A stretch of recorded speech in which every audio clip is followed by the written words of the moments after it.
Ketegangan antara pemerintah Indonesia dengan pemerintah Tiongkok kembali terjadi pasca penangkapan kapal nelayan Tiongkok di perairan Natuna pada 17 Juni 2016. Pemerintah Tiongkok memprotes pemerintah Indonesia atas penangkapan dan penembakan terhadap kapal nelayan Tiongkok saat berada di perairan Natuna. Padahal wilayah perairan Natuna secara hukum laut internasional berada pada zona ekonomi eksklusif dan jelas berada di bawah kedaulatan Republik Indonesia. Lalu mengapa kapal nelayan Tiongkok kerap mengambil hasil laut di perairan Indonesia, termasuk Natuna ini? Dan mengapa pula pemerintah Tiongkok mengakui kedaulatan Indonesia di Natuna tetapi selalu bersikap ambigu ketika berbicara mengenai perairannya? Dan pemirsa, untuk membahas hal ini telah hadir di studio pakar hukum internasional Profesor Hikmahanto Juwana dan anggota Komisi 1 DPR Hanafi Rais. Namun ini ada yang menarik sebetulnya, Prof. Hikmahanto dan juga Mas Hanafi. Ini saya dengar Presiden Jokowi sampai mau ke Natuna. Ini nampaknya agak serius. Oh ya. Oke. Ya, menarik tuh. Nah, gimana anggota DPR melihat hal ini, Mas Hanafi? Bagus, yang kita butuhkan selama ini sebenarnya adalah pesan politik yang tegas kepada Tiongkok. Oleh negara dan oleh pemerintah bahwa kita ini harus punya kejelasan mengenai batas maritim dengan Cina. Kalau mau presiden ke sana, walaupun ini sebagai sebuah gesture politik, ya, sebuah manuver simbolik begitu, tapi tentu kita tidak ingin presiden hanya berhenti ke sana secara simbolik. Harus diteruskan dengan perundingan yang tegas dengan Cina. Ini kan terjadi bukan hanya sekali.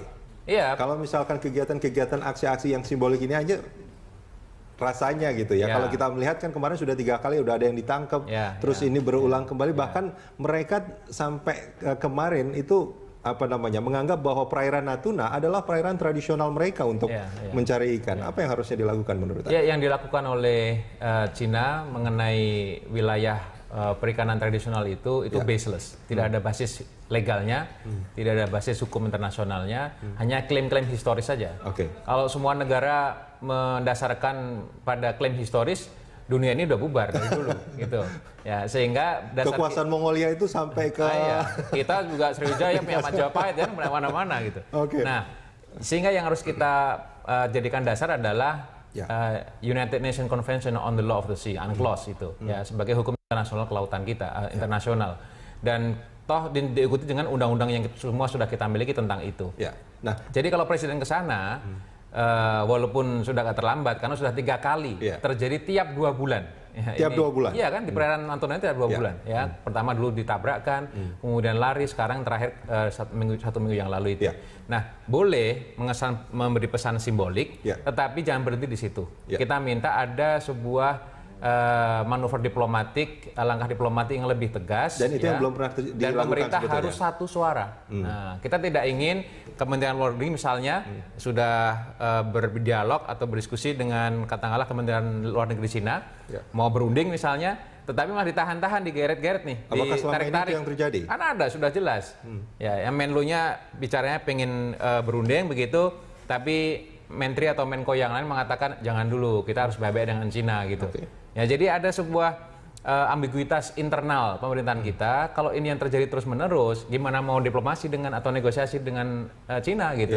Jadi harus selesaikan dulu satu suara, dan saya kira presiden yang sudah harus mengambil alih persoalan ini, kemudian berbagi peran. Iya, bentuk ketidaksatusuaraan itu kan bentuk ketidaktegasan sebetulnya kan, karena kita nggak punya satu keyakinan yang sama untuk bertindak seperti apa. Nah, ini Prof, menarik sebetulnya kalau kita menyimak pernyataannya dari Kementerian Luar Negeri Tiongkok yang mengatakan bahwa Indonesia itu telah melanggar hukum internasional dengan menggunakan kekuatan militer misalkan dalam apa yang terjadi di Natuna itu. Nah, itu sebetulnya gimana, Prof? Pertama ya yang harus saya jelaskan dulu adalah perbedaan antara kedaulatan dan hak berdaulat.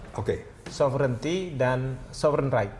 Tadi di depan dikatakan yang dilanggar adalah kedaulatan Indonesia di Natuna. Sebenarnya enggak.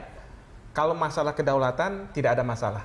Cina mengakui bahwa Natuna, kepulauan, perairan di sekitar situ yang laut teritorial merupakan kedaulatan Indonesia. Yang jadi masalah adalah di laut lepas yang tidak ada yurisdiksi negara di situ, tetapi sumber daya alamnya, baik itu dari kolom air, ikan, terumbu karang dan lain sebagainya, maupun yang berada di bawah landas kontinen, itu menjadi hak kita. Di sini yang disebut sebagai zona ekonomi eksklusif, dan kemudian juga landas kontinen. Nah, kalau kita bicara soal landas kontinen sama zona ekonomi eksklusif atau ZEE ini sebetulnya sudah hukum internasional yang harusnya diakui oleh semua negara atau atau kita menentukan sendiri saja tanpa harus ada apa namanya perjanjian atau apapun dengan negara tetangga misalnya? Sebenarnya gini, prinsipnya Indonesia mengatakan bahwa kita menentukan sendiri karena di depan kita itu tidak ada negara yang katakanlah zona ekonomi eksklusifnya atau laut teritorialnya bersinggungan dengan zona ekonomi eksklusif kita Indonesia. Kalau ada, kita harus berunding. Nah, tapi karena ini tidak ada, kita tidak perlu berunding. Nah, tapi kan kemudian pemerintah Cina dengan tadi Mas Hanafi sudah sampaikan alasan historis mengatakan bahwa oh enggak, ini kita punya nih 9 garis putus yang itu, secara historis. Nah, secara historis karena apa? Menurut mereka bahwa di wilayah ini 9 dash line ini sangat luas sekali. Ya kan? Masuk juga Filipina, masuk juga Malaysia bersinggungan. Lalu termasuk juga di Indonesia. Nah, mereka mengatakan bahwa dari dulu katanya nelayan kami selalu mengambil ikan di sana, begitu. Jadi ini 9 dash line. Nah, pada waktu Menteri Luar Negeri dijawab oleh Pak Ali Alatas, Pak Ali Alatas pernah menanyakan secara resmi kepada pemerintah Cina, apa yang Anda maksudkan dengan 9 dash line ini? Ya. Waktu itu pemerintah Cina tidak menjawab. Secara lisan dijawab, pokoknya nggak ada masalah. Kita mengakui kedaulatan. Nah, ini pintarnya pemerintah Cina, kedaulatan Indonesia di Natuna maupun di laut teritorialnya.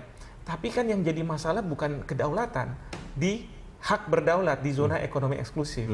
Nah, inilah yang kemudian sekarang ini bermasalah. Karena apa? Cina sekarang ini sangat agresif dan asertif. Mereka mendorong para nelayannya masuk. Oh, itu memang didorong oleh pemerintahnya sendiri untuk melakukan hal itu? Iya, buktinya Coast Guard Cina akan membayang-bayangi terus mereka ini. Loh, itu bukankah akan jadi sangat itu kan tindakan yang sangat agresif jadi, sebetulnya? Ini kan dalam ketentuan internasional, siapa yang mengokupasi secara efektif, dia akan menjadi yang pemiliknya. Nah, dalam konteks seperti itu, pemerintah Cina ingin mengatakan kalau saya cuma klaim di peta saja kan nggak ada artinya. Oleh karena itu, kita harus masuk ke sana. Nah, masuknya gimana caranya? Apakah pemerintah? Nggak mungkin pemerintah nanti berhadapan-hadapan dengan misalnya kekuatan militer Indonesia. Tapi yang didorong adalah nelayan-nelayannya. Kemarin itu yang insiden bulan Mei, itu di nakoda kapalnya itu ada peta, dan peta itu menunjukkan bahwa mereka bisa menangkap ikan di wilayah yang sebenarnya kita bilang bahwa itu wilayah zona ekonomi eksklusif Indonesia. Kalau itu yang menjadi landasannya, ini kan boleh nggak kalau saya katakan ini upaya mengkolonisasi gaya baru sebetulnya? Ya, ini yang banyak negara-negara memasalahkan. Jadi misalnya gini. UNCLOS itu tidak menceritakan tentang ada garis yang di tengah laut dibuatnya. Ini kan aneh. Walaupun itu katanya sejarah. Tidak pernah dikenal sebelum-sebelumnya dalam konteks hukum internasional. Makanya sekarang ada arbitrase Filipina ke PCA, Permanent Court of Arbitration.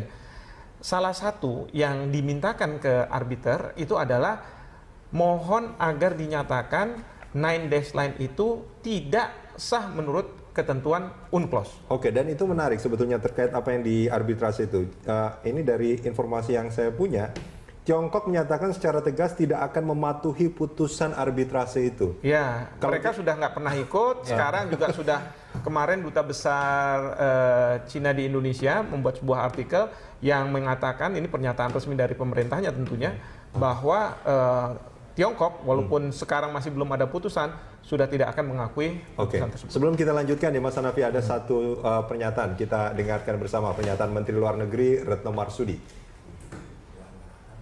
Ya, jadi intinya adalah apa yang terjadi dalam 3 kali berturut-turut itu, kita menunjukkan satu konsistensi sikap bahwa kita melakukan penegakan hukum di wilayah zona ekonomi eksklusif Indonesia.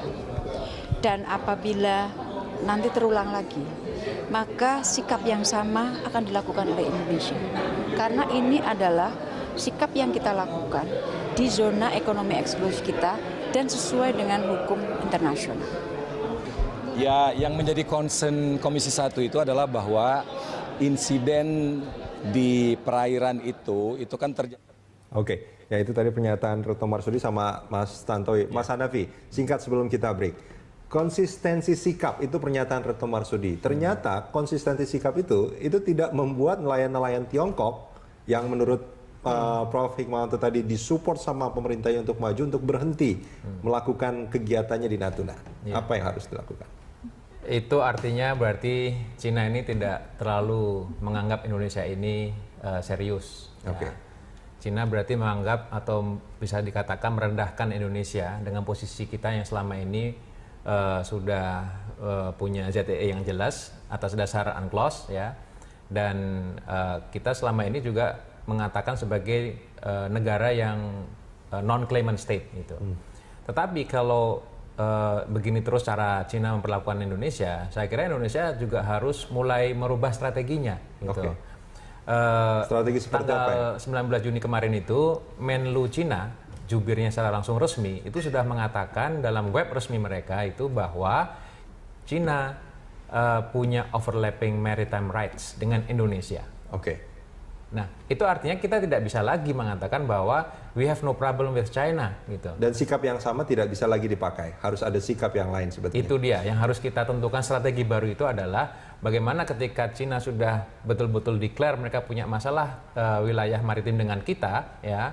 Yang tentu ini pasti sekitar dari 9 dash line itu, maka kita pun juga harus punya sikap yang tegas bahwa kita ini dasarnya lebih jelas. Ada UNCLOS, ya, kita sudah punya ZEE, yang itu juga pernah kita selesaikan masalah dengan Vietnam. Oke, Mas Hanafi, kita jeda sebentar. Prof, kita jeda sebentar. Kita akan lanjutkan di segmen berikut.